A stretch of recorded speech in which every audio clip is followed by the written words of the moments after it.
नमस्ते दाजुभाइ तथा दिदीबहिनीहरू। आज म यो करेला एपको जुन मैले बनाएको आफ्नै करेला एपको मद्दतबाट तपाईहरुलाई चाहिँ विकली समरी दिने कोसिस गरिरहेको छु। आशा छ तपाईहरुलाई मन पर्ने छ र यसमा अन्य अरु केही राख्ने छ भने चाहिँ नि विषयहरु समावेश या त्यसमा एड गर्नु छ भने चाहिँ कृपया मलाई कमेन्टमा राखिदिनु होला। म आउँदो दिनहरुमा चाहिँ त्यसमा त्यो समरीमा चाहिँ एड गर्ने कोसिस गर्नेछु। र यो हाम्रो करेला एपमा चाहिँ धेरै नयाँ तपाईको फिचरहरु चाहिँ एड भएर आउँदैछन् र अहिलेसम्म हाम्रो चाहिँ यो करेला एप 1.04 भर्सनसम्म चाहिँ पुग्यो हैन, जसमा चाहिँ हामीले धेरै फिचरहरु चाहिँ एड गरिसकेका छौं र इम्प्रुभ पनि गरिसकेका छौं। आशा छ हरेक युजरलाई चाहिँ यो मन परिरहेको होला र केही अन्य सुझाव र सल्लाह छ भने चाहिँ मलाई कृपया दिनु होला। म आउँदो दिनहरुमा चाहिँ यसमा समावेश गर्ने अवश्य पनि कोसिस गर्नेछु। र अब आउँ हामी समरीतिर लागौं। यो समरी यो हप्ताको हो। अब हामी आरएसआई को समरीबाट पहिला सुरु गरौं। आरएसआई मा चाहिँ बिलो 35 मा 7 वटा स्टक छ। 35 देखि 57 मा चाहिँ 197 वटा स्टक हैन। 50 to 70 मा चाहिँ 48 वटा, अबोभ 70 मा 2 वटा, टोटल एंगल अप मा 92 वटा, टोटल एंगल डाउन मा 158 वटा स्टक। यो आरएसआई को समरीबाट पनि तपाईहरुलाई धेरै कुरा अब बुझ्नु सजिलो हुन्छ हैन, कि ओभरअल मार्केटमा के भइराछ भनेर।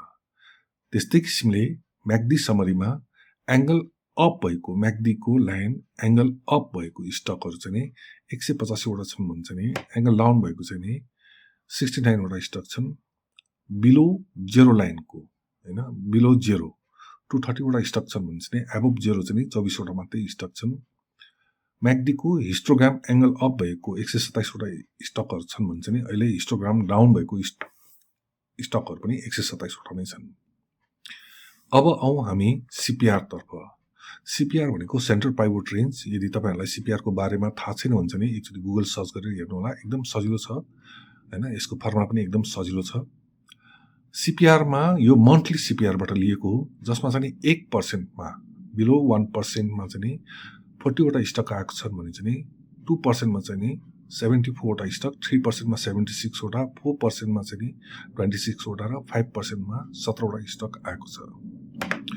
त्यस्तै किसिमले अहिले सम्मको मन्थली पाइभोट अनुसारले चाहिँ पाइभोट जोनमा चाहिँ 124 वटा स्टक छन्। रेसिस्टेन्स 1 मा 2 वटा स्टक, रेसिस्टेन्स 2 मा 2 वटा स्टक र रेसिस्टेन्स 4 मा 2 वटा स्टक। त्यस्तै किसिमले सपोर्ट 1 मा 120 वटा स्टक, सपोर्ट 2 मा 3टा, सपोर्ट 3 मा एउटा स्टक छ अहिले सम्मको। यो चाहिँ मन्थली पाइभोट हो। त्यस्तै किसिमले मुभिङ एभरेज को तर्फबाट चाहिँ मुभिङ एभरेज समरीमा मुभिङ एभरेज 9 को एंगल अप भएको स्टकहरु 6 वटा छन्। मुभिङ एभरेज 9 एंगल डाउन भएको स्टकहरु 248 वटा छन्। मुभिङ एभरेज 20 को एंगल अप भएको स्टकहरु 14 वटा छन्। मुभिङ एभरेज 20 एंगल डाउन भएको स्टकहरु 240 वटा छन्। त्यस्तै किसिमले ईएमए 9 को एंगल अप भएको स्टकहरु 6 वटा छन्। ईएमए 9 को एंगल डाउन भएको स्टकहरु 248 वटा छन्। यो यसपालि चाहिँ नि तपाईहरुको ईएमए 9 र ईएमए 9 को उस्तै उस्तै आएको छ है। त्यस्तै किसिमले चाहिँ नि ईएमए 9 भन्दा माथि रहेका स्टकहरु 96 वटा छन् भने चाहिँ ईएमए 9 भन्दा मुनि रहेको स्टकहरु चाहिँ 158 वटा छन्। अनि ईएमए 20 भन्दा माथि रहेको स्टकहरु 50 वटा छन् भने चाहिँ ईएमए 20 भन्दा मुनि रहेको स्टकहरु चाहिँ 200 तपाईको 4 वटा छन् हैन। र यो ईएमए र तपाईको पोजिसन चाहिँ सेम एज तपाईको ईएमए को पोजिसनमा छ है। अनि रिट्रेसमेन्ट लेभलमा चाहिँ यो 100 डेज को रिट्रेसमेन्ट समरी हो, जसमा चाहिँ 0.381 मा चाहिँ 20 वटा स्टक परेको छ भने चाहिँ अहिले यसपालि 0.50% मा चाहिँ तपाईको 29 वटा हैन। अनि त्यसपछि 789 मा चाहिँ 126 वटा, अनि 1% मा चाहिँ तपाईको चाहिँ 79 वटा। 1% भनेको अलमोस्ट 100% रिट्रेसमेन्ट है। भोलम स्पार्कमा चाहिँ खासै कुनैमा पनि भोलम स्पार्क आएको छैन अहिलेसम्म। त्यस्तै किसिमले भारमा चाहिँ यो भोलम एभरेज रेशियोमा चाहिँ अबोभ 2 आएको चाहिँ 15 वटा स्टक छन्, अबोभ 5 आएको 3टा, अबोभ 10 आएको एउटा स्टक छन् हैन।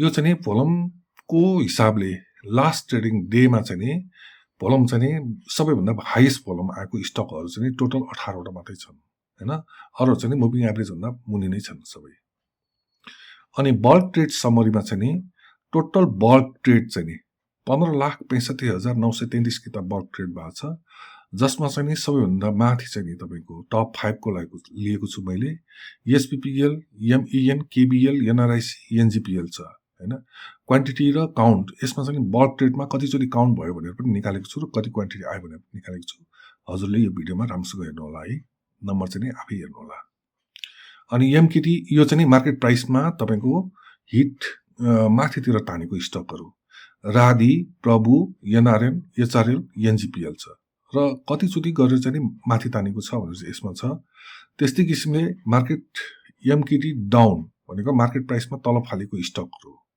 केबीएल राधी एचआरएल एनआरआईसी एसपीपीएल हो हैन जसमा चाहिँ यतिचोटि चाहिँ यिनीहरूले चाहिँ मार्केट प्राइसमा डाउन भएको छ अनि टप बाई भन्दाखेरि चाहिँ लास्ट ट्रेडिङ डेमा हैन सबैभन्दा बढी चाहिँ बाईमा आएको चाहिँ है यो चाहिँ स्टकहरू जसमा केबीएल राधी एमईएन युएमएचएल एनआरआईसी छ भने चाहिँ टप सेलमा आएको स्टकहरू एनजीपीएल एमईएन प्रभु केबीएल एसपीपीएल यसमा तपाईको टप बाईमा तपाईको ब्रोकर 58 ले यति क्वान्टिटी र यो रेटमा चाहिँ बाई गरेको छ त्यस्तै किसिमले राधी पनि 58 ले एमईएन पनि 58 ले युएमएचएल 62 ले एनआरआईसी चाहिँ तपाईको 44 नम्बरले यति क्वान्टिटी यो रेटमा चाहिँ बाई गरेको छ त्यस्तै किसिमले टप सेलमा पनि एनजीपीएल 58 ले एमईएन 58 ले प्रभु 59 ले केबीएल 34 ले एसपीपीएल 42 ले यो रेटमा यति क्वान्टिटी सेल गरेको छ है टप भोलाटाइल स्टकहरु चाहिँ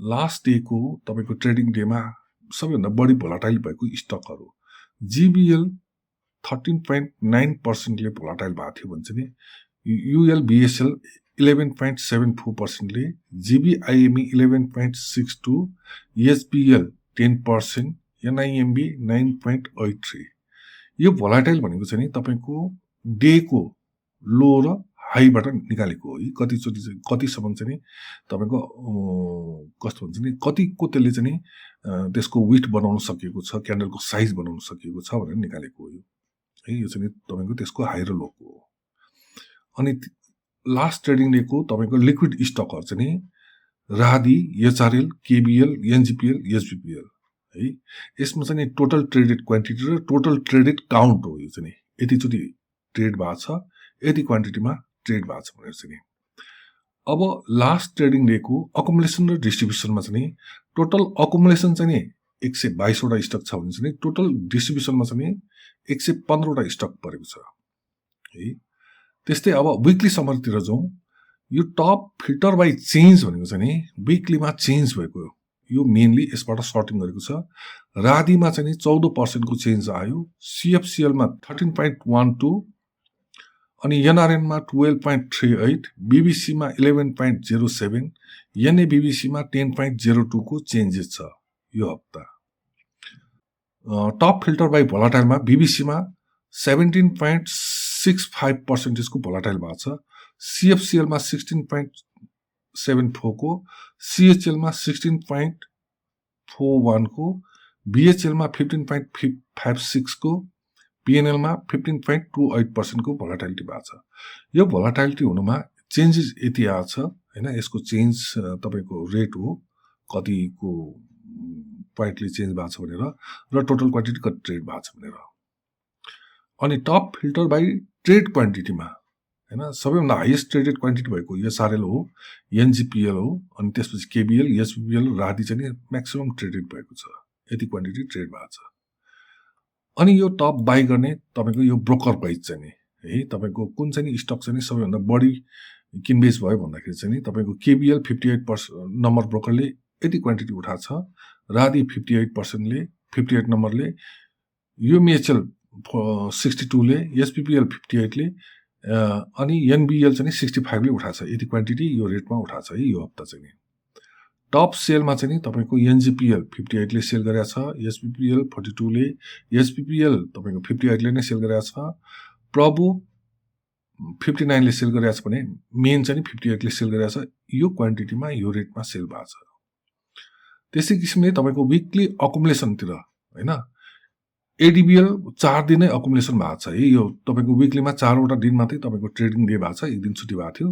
एडिबिएल, बिबिसी, एसजेएलआइसी, पिसिबिएल, केबिएल चाहिँ 4 दिन अकुमुलेसन भएको देखिन्छ भने चाहिँ विकली डिस्ट्रिब्युसनमा चाहिँ टिआरएच, एमसिएसएल, एसपिडिएल, सर्वोत्तम, एसएमबी चाहिँ तपाईँको डिस्ट्रिब्युसनमा देखिएको छ।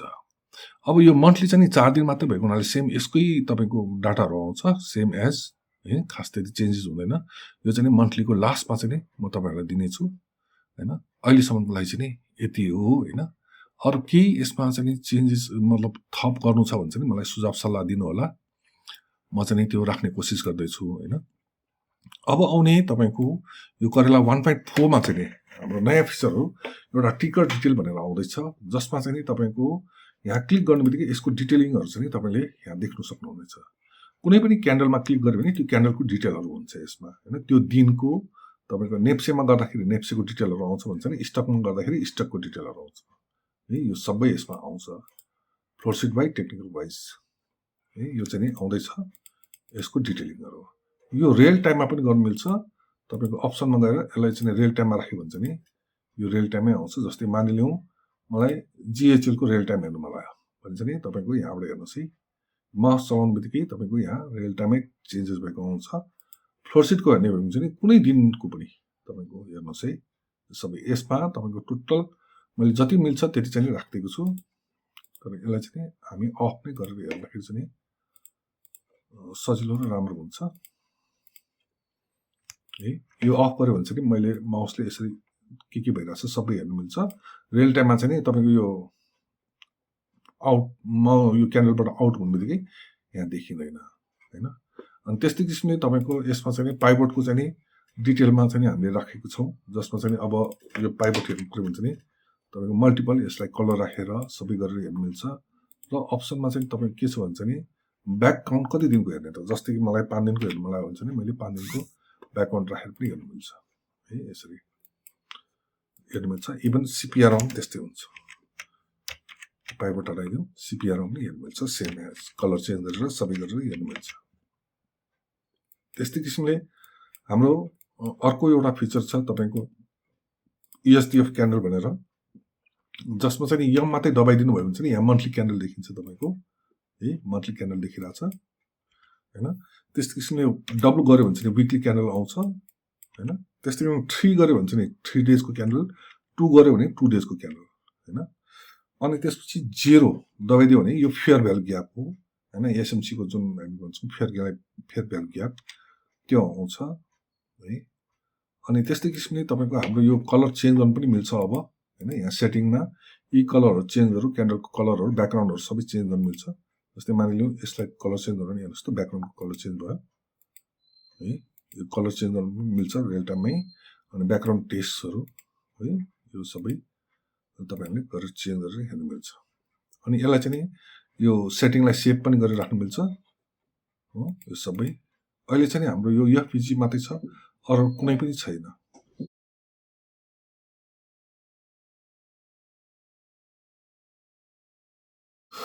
त्यस्तो अरू धेरै नै फिचरहरू एड हुँदैछ यसमा होइन। एउटा यो भयो। अर्को हाम्रो वाच लिस्टमा चाहिँ तपाईँको यो साउन्ड पनि आउने हुँदैछ होइन। अनि यो ग्रुपको जुन सेयरिङ हो, जस्तै कि तपाईँको यो रिग्रेसन हेरौँ। अब यहाँ एउटा पब्लिकमा राखेर हेरौँ, यो चाहिँ पब्लिकबाट सेयरिङ भएको तपाईँको रिग्रेसन ट्रेन्ड हो भने चाहिँ यसलाई चाहिँ मैले F5 गऱ्यो भने चाहिँ रोटेट गरेर पनि हेर्नु मिल्छ। यो प्राइभेटको पब्लिकको होइन के को हो त होइन, त्यसरी हेर्नु मिल्छ। यस्तो अन्य फिचरहरू भनौँ न एउटा डाइनामिक फिचरहरू चाहिँ आउँदैछन् सेयरिङ गरेको होइन। अब बाँकी अरूहरू चाहिँ बिस्तार बिस्तार एड हुँदै आउँछ होइन। अरूहरू यसमा एउटा टिकर डिटेल भयो यसपालिको है। खास अन्य छैन, केही बक्स फिक्सहरू भएको छन् होइन, केही नयाँ अपडेटहरू त्यसैलाई मैले नयाँ राम्रोसँग राखेको छु, जस्तै पाइबोट भयो त्यो चिज चाहिँ नि आउँदैछ। हस् त धन्यवाद। हजुरहरूको सल्लाह र सुझावको समय अपेक्षा रहनेछ। केही नयाँ त्यस्तो केही छ भने चाहिँ कमेन्ट गर्नुहोला।